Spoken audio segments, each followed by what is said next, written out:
In this video, we're checking out parts of the Minecraft movie where things happen a bit differently than in the game. And honestly, some characters got way luckier than they should have. Remember when Steve runs into the Nether? He had no gold armor. In the game, that's basically asking for trouble with piglins. That's like showing up to a family reunion without deodorant. When Steve meets Dennis, his eyes glow red, which means he's angry. You can't feed bones to an angry wolf. If Steve kept trying that, someone was definitely about to lose a finger, or worse, the Nether portal scene. In the movie, Steve doesn't build one like we usually do in the game. He just finds this big obsidian gateway already there, which to be fair kind of makes sense. In Minecraft, you can find ruined portals in the world, but they're usually broken and need fixing. We have a scene where 5 skeletons with flame bows shoot down a hole at Garbage Man, but none of their arrows land. That kind of luck is pretty rare.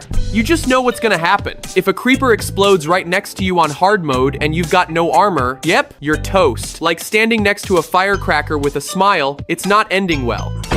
6 or 7 zombies swarm Garbage Man, doing, well, you know, trying to turn him into their midnight snack. In the game, that'd be over faster than your phone battery at 1%. Here they fly with elytra through a tiny gap without even looking. In Minecraft, that's a quick way to get squished. Here we see Dennis getting angry at Dawn and Natalie, but in the game, one good hit and he'd be out of there faster than you can like this video. Notice in the movie how creepers take their time before exploding, but in the game, they're way quicker. Vindicators don't care about your music.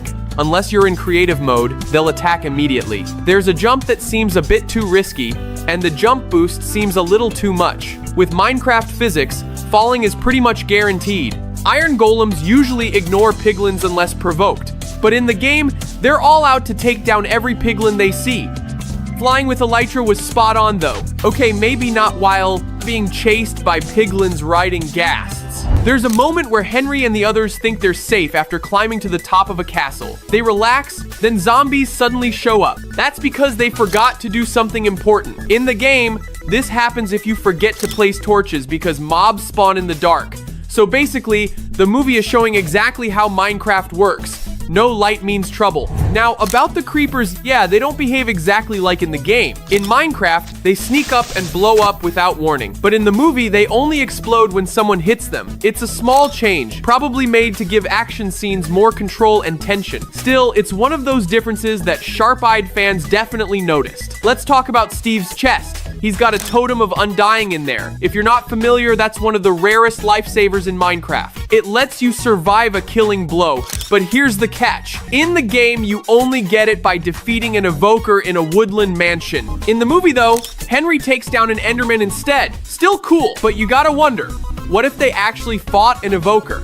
That totem could have come into play big time. During Steve's boss fight against Malgosha, he starts throwing eggs. Seems random, right? But there's actually a reason behind it. In Minecraft, eggs can sometimes hatch chickens when thrown. They're not really meant for combat, but those chickens can push mobs slightly and disrupt things just enough to give you a moment. It's a small detail, but it's the kind of thing a longtime player might do just for the fun of it, and the movie worked it in nicely. Toward the end of the movie, you see a scene where they play a made-up game called Block City. At first, it just seems like a throwaway scene, but if you look closer, it feels like a nod to Block City Wars, a mobile game that looks like Minecraft but plays more like GTA. Could be a coincidence, but it feels like a sneaky little inside joke for fans who know both. Then we've got the Woodland Mansion scene, one of the creepiest places in Minecraft. But instead of an intense battle, Steve and Garrett play the saxophone to distract enemies while Henry looks for the Earth Crystal. Super random until you realize Jack Black plays Steve, and Jack Black plays sax in real life. It's a nod to Jack Black and a little inside joke for fans who know him outside of Minecraft. 2,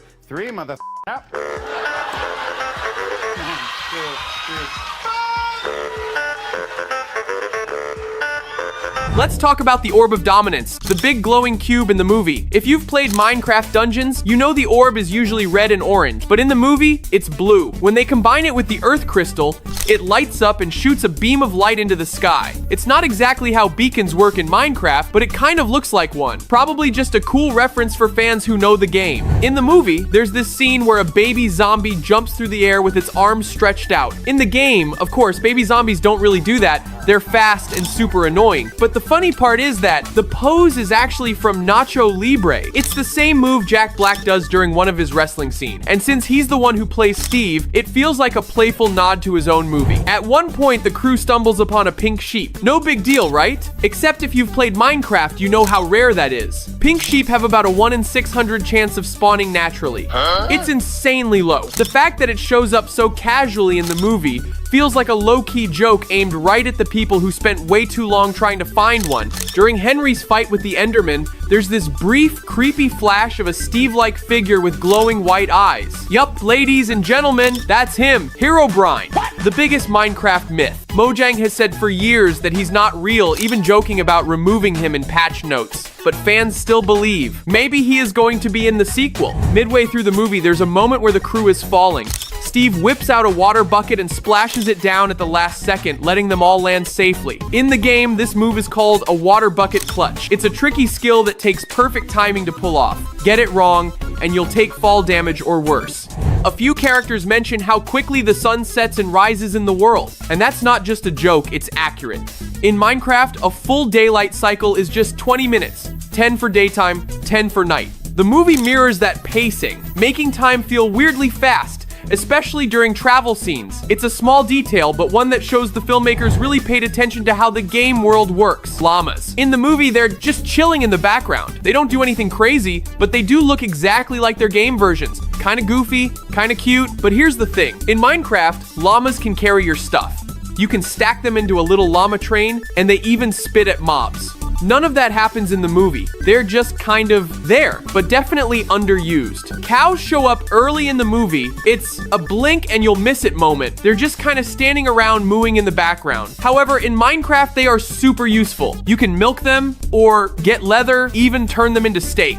The movie doesn't show any of that. Villagers. They actually nailed the villagers. You've got the herm sounds, the funny noses, the confused wandering, it's all there. We got sheep too. The first sheep we see are pink, which is crazy rare, like 1 in 600 kind of rare. Steve uses them to build a house, and they keep showing up here and there in different colors. At one point, a poor sheep even gets eaten by zombies. In the game, sheep are great for woolen beds, and their colors do vary, but that pink one is rare in the game. Piglins. These guys are the main villains in the movie.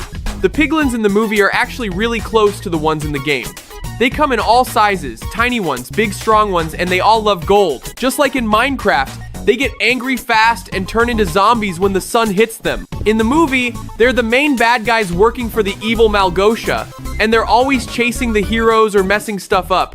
Honestly, they felt just like the game. Loud, mean, and super annoying. We also have Vindicators. Vindicators in the movie show up in the Woodland Mansion, just like in the game. They've got that classic villager look, but way more angry. In Minecraft, these guys walk around with their arms tucked in until you get close, then boom, out comes the axe. Same deal in the movie. They capture Steve and Garrett and throw them into a fight ring. You usually see them in raids or patrolling with other illagers, but here, they're running the whole mansion, the zombies. In the movie, they show up at night. That's pretty true to the game. In Minecraft, zombies spawn in the dark, and yeah, if you're not ready, they'll surround you real quick. But in the movie, they made them way more intense, like these zombies were sprinting like they hadn't eaten in years. In the game, they're slow, kinda clunky, still dangerous, but not that dramatic. Definitely not how they act in Minecraft, the chicken jockey. I think they got this spot on, right? It's fast. Gives you no time to react, just like in the game. It's actually rare, but when it shows up, it's seriously annoying and can catch you off guard. There's also the villagers. They are calm, trading, doing their thing. But in Minecraft, you can totally mess with villagers. You can push them, trap them, even start a raid if you've got the bad omen effect. The movie keeps it all friendly and chill, which looks nice, but isn't exactly how things go in-game, right?